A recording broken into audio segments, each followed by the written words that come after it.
ओम नमो भगवते वासुदेवाय नमः। नमस्कार दोस्तों, आप सभी का मेरे YouTube चैनल मायरा बॉयज़ में हार्दिक स्वागत है।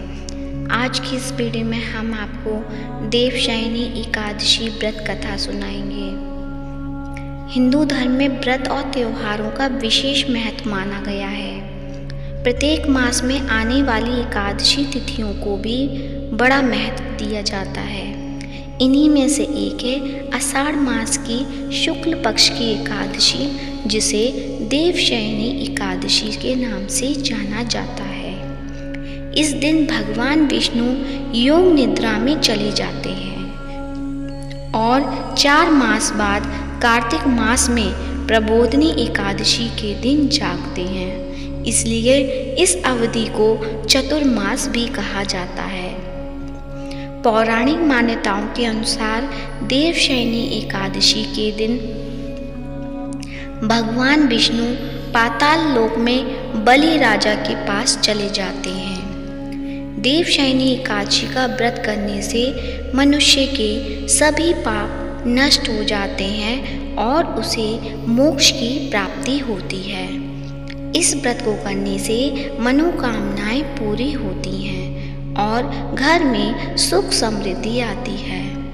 पुराणों में इस एकादशी व्रत की एक रोचक कथा वर्णित है, जिसमें एक चक्रवर्ती सम्राट के राज्य में पड़े अकाल से प्रजा को मुक्ति दिलाने की बात कही गई है। तो चलिए शुरू करते हैं देवशयनी एकादशी व्रत कथा।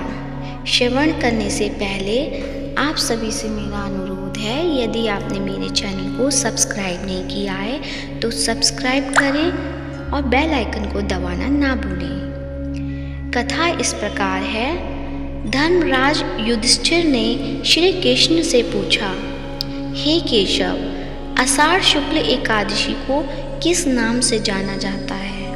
इसकी एकादशी की व्रत विधि क्या है और इस विशेष एकादशी के दौरान किन देवता का पूजन किया जाता है? श्री कृष्ण ने उत्तर दिया, हे युधिष्ठिर, इस एकादशी के बारे में जो कथा ब्रह्मा जी ने नारद जी को सुनाई थी, वही मैं तुमसे कहता हूँ। ब्रह्मा जी ने नारद जी को बताया, सतयुग में मानदाता नामक एक चक्रवर्ती सम्राट का शासन था। उनके राज्य में प्रजा बहुत सुखी थी, लेकिन नियति के फेर से कोई बच नहीं सकता। अचानक 3 वर्षों तक वर्षा नहीं होने के कारण राज्य में भयंकर अकाल पड़ गया। यज्ञ, हवन, पिंडदान, कथा, व्रत आदि धार्मिक क्रियाएं ठप हो गईं। प्रजा ने राजा के पास जाकर अपनी व्यथा व्यक्त की। राजा मानदाता इस स्थिति से पहले ही परेशान थे और सोचते थे कि किस पाप के कारण यह आपदा आई है। राजा मानदाता ने सेना सहित जंगल की ओर प्रस्थान किया और ब्रह्मा जी के पुत्र अंगिरा ऋषि के आश्रम में पहुंचे। ऋषिवर ने उन्हें आशीर्वाद दिया और उनके आगमन का कारण पूछा। राजा ने हाथ जोड़कर कहा, महात्मन, मैं तो पूरी ईमानदारी के साथ धर्म का पालन करता हूँ, फिर भी इसके बावजूद मेरे राज्य में पिछले 3 वर्षों से वर्षा नहीं हो रही है और राज्य में अकाल पड़ा हुआ है। महर्षि अंगिरा ने कहा, हे राजन, सतयुग में छोटे से पाप का भी भयंकर दंड मिलता है। आपके राज्य में एक शूद्र तपस्या कर रहा है, जो इस युग में अनुचित है।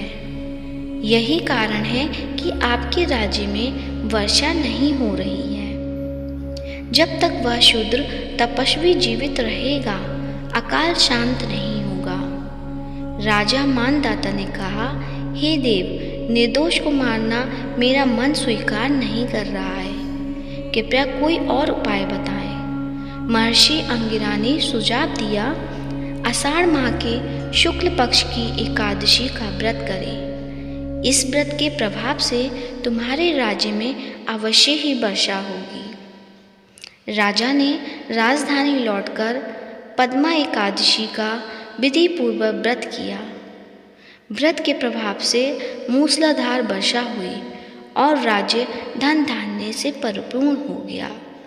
बोलो विष्णु भगवान की जय। तो ये थी देवशयनी एकादशी की व्रत कथा।